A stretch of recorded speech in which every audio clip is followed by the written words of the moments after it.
Additional evidence इजाफी शहादत ज़ाब्ता फौजदारी की सेक्शन 428 और 429 जो है वो एपलेट कोर्ट में का जो है वो पावर है वो ज़ाहिर करती है कि वो फर्दर एविडेंस खुद ले सकती है या किसी लोअर कोर्ट को कह सकती है कि वो एविडेंस ले। 428 जो है वो ये कहता है कि in dealing with any appeal under this chapter, किसी अपील को डील करते हुए the appellate court if it thinks additional evidence to be necessary, कि एडिशनल एविडेंस नेसेसरी है, shall record it's reason,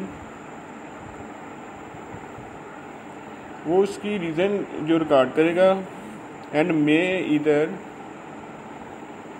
take such evidence itself, फिर वो खुद भी शहादत ले सकती है, directed to be taken by a magistrate, और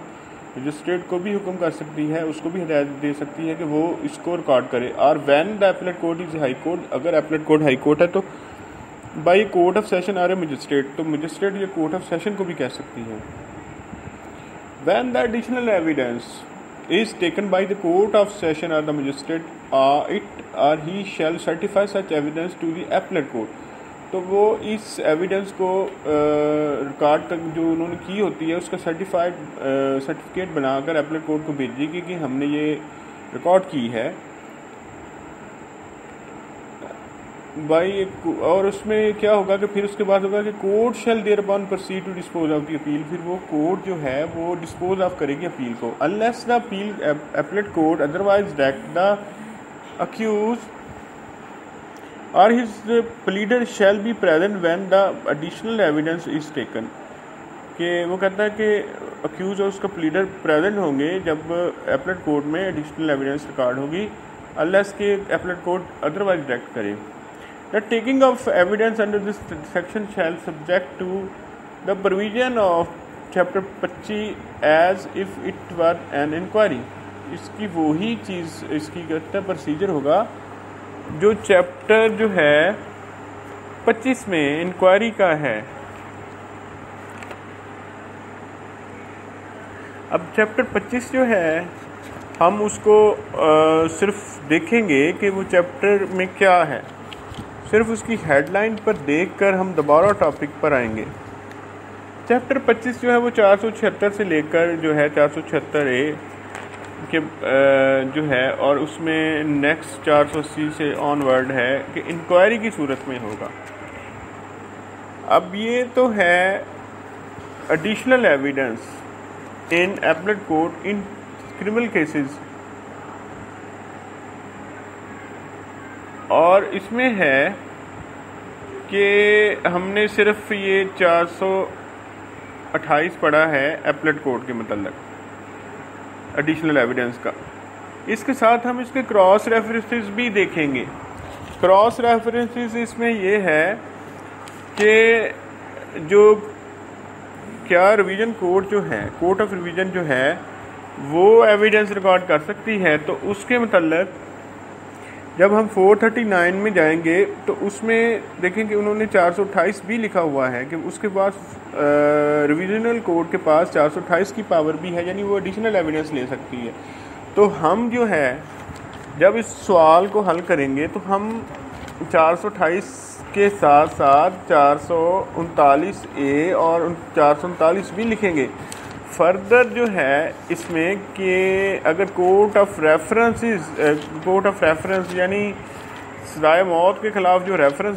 जाता है, जब मर्डर रेफरेंस जिसे कहते हैं, जब किसी मुल्ज़म को सजाए मौत होती है तो वो सेशन या एडिशनल सेशन कोर्ट जो है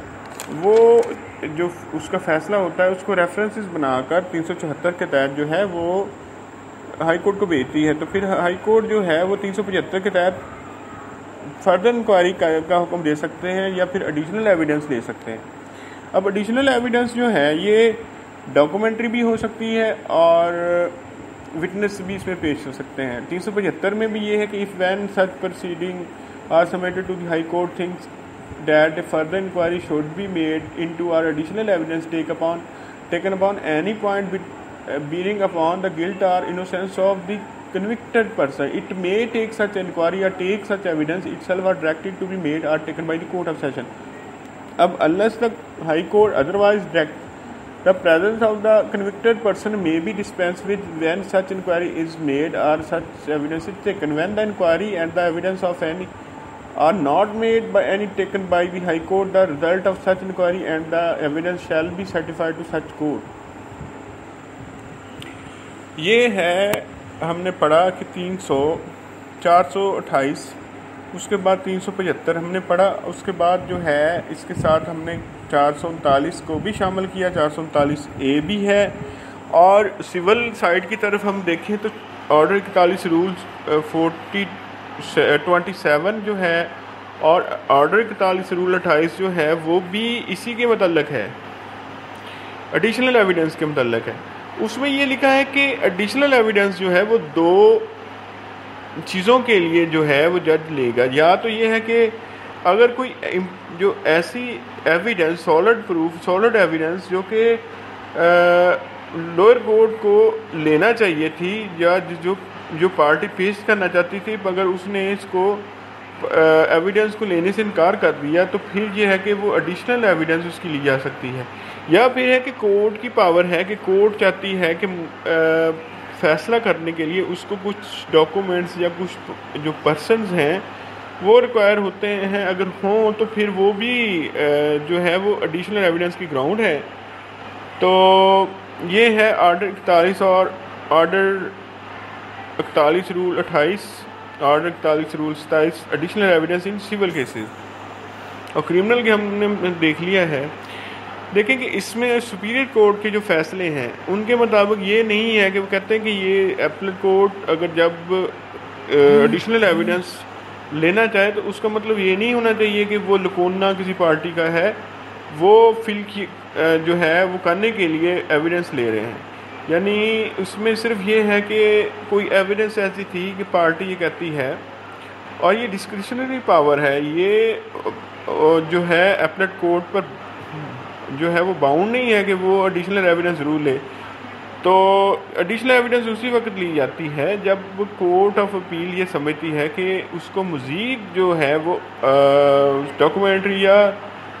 विटनेस रिक्वायर्ड है कि प्रॉपर फैसले करने के लिए। तो वो क्या करेगी, वो एडिशनल एविडेंस लेगी, खुद ले सकती है, अपने किसी लोअर कोर्ट को कह सकती है।